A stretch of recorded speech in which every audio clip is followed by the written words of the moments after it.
Reaper, we keep it rough, we keep it raw, we keep it real. Make sure you subscribe to the Reaper. Make sure you thumbs up the likes, because here, we not gonna lie to you to make it look fly to you. We never do. Look who the Reaper done found. Blaq done surfaced up. Bakey, I'm coming to Orlando. Is that where you live, Bakey? Blaq our dude. Done surface up. Now look here, Blaq. You know, you talking about the old niggas not supporting you in the comedy game and they need to get some new jokes. Well, hey man, throw us a bone. Come on the Reaper's show. You know who the Reaper is. Download the Kick app, Blaq. It's free. KICK app, the same app that Adrian Broda is on. Go to Jazzbo, a.k.a. the Reaper. You got to push in a.k.a. Hit the follow button. And come over there, man. We do live shows Monday through Friday from 6:30 to 7:30. And we get started about 8 or 9 o'clock on the weekends. West Coast time, Blaq. West Coast time. We want you to come over there. We've been looking for you, Blaq. And you done surfaced up. But Blaq and Tony Rock, two of the realists in the game, because Tony Rock told how his brother didn't support him in stand-up comedy, and, you know, he had to get it out the mud. The Reaper keep it 1,000, and just for Tony Rock keeping it 1,000, right, and having Blaq on here, I know he a real nigga, you know, and Blaq tell it like it T.I. is, and that's why we like him. And he's funny, and he talk that shit for black people. So Blaq is funnier than a motherfucker, even though you look like the Predator nigga with them Newport lips of yours. But we like you anyway, man. The Reaper keep it 1,000.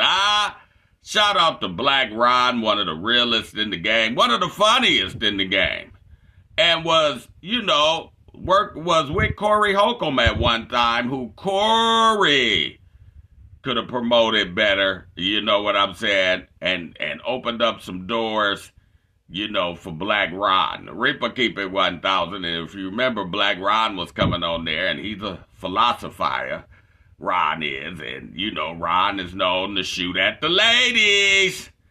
And that nigga didn't like it because him and Darlene was having deep conversations, The Reaper keep it 1,000. Blaq up in the game, you know, tried to be like Iceberg him. You Iceberg him, nigga, instead of Iceberg Slim. The Reaper keep it 1,000. But shout out to my nigga Blaq, you know, that's up in here, you know, doing it like that. Let's see what Blaq has to say, man. See you there. I know you know me. We have a rapport, like you said.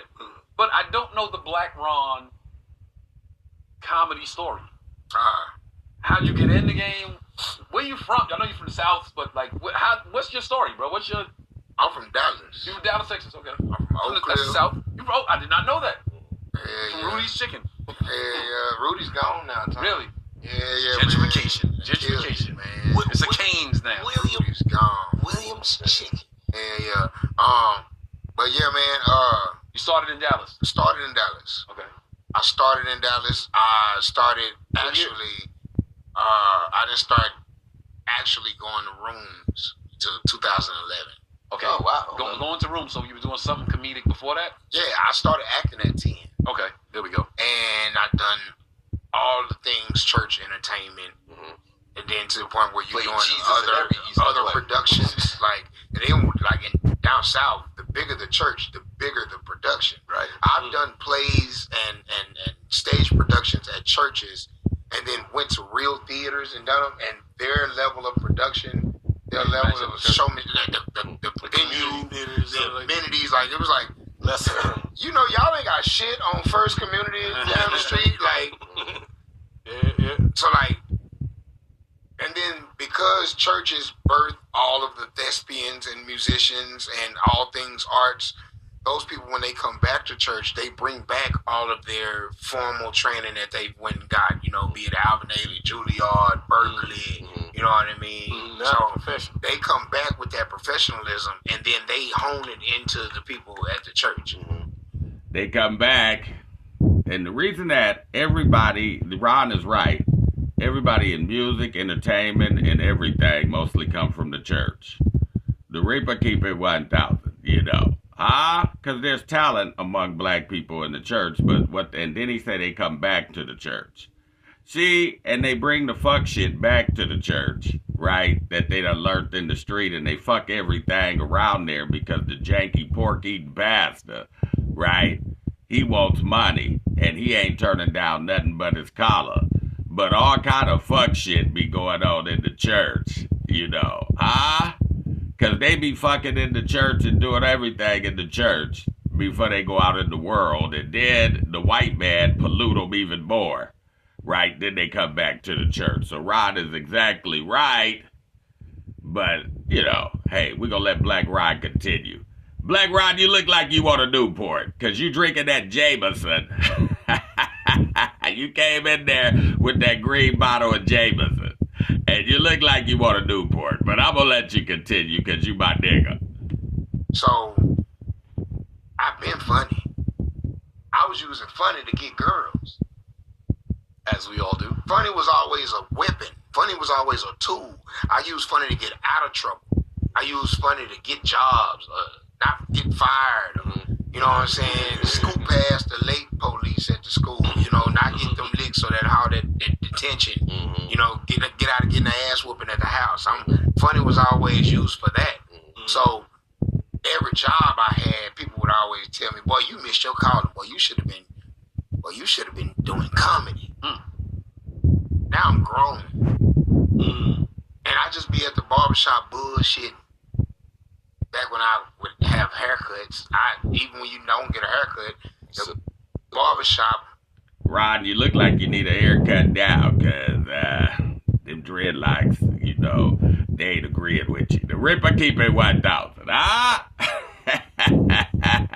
And you got on a different hat, you know, At least Marcus's mom, them can't accuse you of taking their hat. But this is my nigga, man, and he is funny. He is funny. The Reaper keep it 1,000. I mean, and he's black comedy funny. I think he's probably in my top 10. You know, and it's funny, Corey tried to talk about he promoted Nate Jackson and he didn't. He trying to say Ryan Davis came through there. We didn't promote Ryan Davis. They get into it. They didn't like Corey. Just like Black Ron was up under Corey and fell out with Corey over the Marcus situation and everything. But they, you know, people used to come to his show. They don't anymore. That's why he got those Cosby kids sitting up there, because they gonna show up. And what's Precious Pup? Precious Pup gonna show up and kiss his butt, you know, even more, and be more of a yes man than Craig did. The Ripper keep it 1,000. And some of them other ones. So we got to remember that, you know. But shout out to my nigga Black Rod. He tells it like a TIE is about Hollywood and everything. Even though, you know, you need to cut them fingernails, you know, you look like you want to go in your wrist like Predator and pull out a rocket. The Reaper keep it 1,000. That's what you look like you want to do, Black Rod. You know, shoot, look like you could have played Predator. The Reaper keep it 1,000, where the motherfucker would have to hide in mud and shit, and so you could see. He say, he take off your mask. He say, "You are one ugly motherfucker." Arnold couldn't even talk. "You are one ugly motherfucker." But this my nigga though. These is all jokes. One of the realists in the game. Was a safe space for men. Absolutely. It was a men's forum. Our country club, Black Country Club. It was our country club. It was our boardroom. It was our Wall Street threshing floor. You know, it was things. That's why I say it was. Now they call it safe spaces, but back then it was a place of no ill reproach. No matter what your opinion was, no matter who your team was, no matter who you was voting for, you went to have that different opinion. you went to go engage in that discourse. Or watch. Right. You know what I'm saying? Sometimes you call a topic out, you moderate, and then you sit back and watch Clarence and Earl go at it for an hour. That's how it is when I walk into the barbershop. That's what I do. I be like, as soon as I walk in, it's like, all right, what's the topic? Because I like to go back and forth. So that's what as soon as I walk in, I'm like, all right, what we got today? And there's always a young versus old. You know what I'm saying? Mike Tyson ain't got shit on Muhammad Ali. LeBron James ain't got shit on Michael Jordan. You know, it's always been that type of conversation. Generational man contest. But also, there was this time that if you were the funniest dude in the barbershop, you could hold court. And then I came up in church. So I was ordained at 11. I preached up until I was 23, taught Sunday school. Wow. And all of this. So I have the ability to command a room. Mm-hmm. I have the ability to hold court. I'm recognized in the hood. And then you put all that into the amalgamation of, and then I know how to be funny at any given moment, no matter who I'm talking to, no matter what my audience is. I didn't realize I was honing professional skills. I was just being a people pleaser. If I'm in front of a group of girls, I'm going to tell the jokes to make the girls laugh. If I'm in front of a group of white folks, I'm going to tell jokes to make the white folks laugh. And no matter what that group was, be it the gangsters on the corner, be it the folks at the job, the people at the church, I know how to say something in a way that's going to elicit all y'all laugh at once response. But I'm also a student to the comedy game. I've been watching stand-up comedy since I was sneaking and doing. I've digested every single piece of Black stand-up comedy that has been publicized and distributed on TV. My name's Lacey Harris, and Yeah, I'm the Blaq Rod, man. Artist program and the artist producer entrepreneur program. A real student of the game. The Ripper keep it 1,000. And most of the shit that's been put out on film and on. But what they was talking about was the barbershop. You know, it used to be a place that you could go to get some knowledge, you know, and everything, and, you know, have different conversations and everything. The Ripper keep it 1,000, where men could have men conversations, because, you know, it was men in the barbershop, and where you would learn a lot of different things. The Ripper keep it 1,000, the things that you don't see now, you know, and everybody would come through the barbershop. I mean, you may have a pro ball player that come through there, entertainer, you know, to sit down and get their hair cut in the hood or whatever. The Reaper keep it 1,000 if they was in your city. I mean, I've saw it happen, you know. But you don't see these kind of things now. You know, you don't have this kind of old versus young discord where the old, you know, lion is teaching the young cub. You know, the Ripper keep it 1,000, you know, and giving him the history of everything, far as pro sports, life, everything on down, you know. Don't nobody even want to listen to no old OG no more.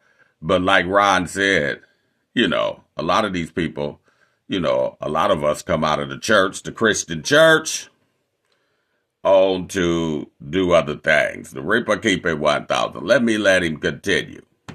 Record. I digested it because that's really what I love. I'm a nerd. When I go down a rabbit hole on something and I find a fascination in it, I was fascinated in the ability to control a whole room. And when you can make a whole room of people do the same thing at once, you have a David Koresh, Jim Jones, T.D. Jakes, all the cult leaders. All cult leaders. But it's the same thing as Stone Cold Steve Austin, Dwayne The Rock Johnson. It's the same thing as Julius Dr. J. Irvin. It's the same thing as Mike Tyson. It's the same thing as Carl Lewis when he hit that fucking long jump in the 84 Olympics, and you watch 10,000 fucking photo bulbs bust at the same fucking time. You have talent. You have a cult-like following. You know, the Reaper keep it 1,000. You can create the content that can command the room. You know, the Reaper keep it 1,000. So that's what you do. That's what Ron is talking about, you know. With your people and with the people. The Reaper keep it 1,000. Huh? But, hey, man, go watch this interview with Blaq Ron. He's keeping it 1,000. Hey, we found you, Blaq Ron. Huh? Don't forget to go over to the Kick app and download it and punch in Jazzbo, a.k.a. the Reaper, and hit the follow button. Huh? Because don't forget about us, Blaq Ron, like you don't want people to forget about you. Reaper, we keep it rough, we keep it raw, we keep it real. Make sure you subscribe to the Reaper. We up out of here, man. Peace out.